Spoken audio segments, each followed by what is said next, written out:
இந்த மாதிரி தலப்பா கட்டிட்டு நாம ஜும்மா தொழுகணும், ஈதுடைய தொழுகணும் அப்படின்னு சொல்லி ஆசை ஒரு சில பேர்த்துக்கு இருக்கும். அன்பார்ந்தவங்களே, அவங்களுக்காக வேண்டி இன்ஷா அல்லாஹ் நாம இந்த வீடியோல எப்படி தலப்பா கட்டணும் அப்படின்ற விஷயத்த பார்க்கலாம்.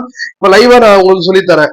முதலாவது என்ன செய்யணும்னு சொன்னா, இருக்கிற தலப்பாவை முக்காவாசி ஒரு பக்கம் எடுத்துட்டு கால்வாசி பகுதிய தலையுடைய கிராஸ்ல வச்சுட்டு, அதாவது வயிற்று தொப்புள் அளவுக்கு கொஞ்சம் விட்டுக்கிட்டு இத கழுத்துல புடிச்சுக்கிட்டு, இப்ப தலப்பாவுடைய ஒரு பகுதி இருக்குல்ல, இத மேல இருந்து கீழே, அதாவது கிராஸா மேல இருந்து கீழே அப்படியே ஒரு சுத்து,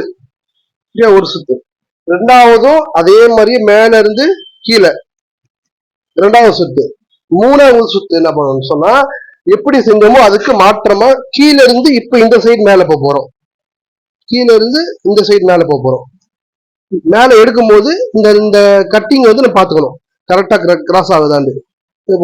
இப்ப பின்னாடி திரும்பி இந்த இடத்துல வந்து நம்ம கரெக்டா எவ்வளவு டைட் வேணுமோ அவ்வளவு டைட்டா நம்ம இழுத்து சொருவிட்டோம்னு சொன்னா அல்ஹம்துலில்லாஹ் தலப்பா நாம கட்டியாச்சு. இந்த வீடியோ உங்களுக்கு பிடிச்சிருந்தா நீங்க சேவ் பண்ணி வச்சு இன்ஷா அல்லாஹ் ஒரு முறையாச்சும் தலப்பா கட்டி தொழுக முயற்சி செய்யுங்க.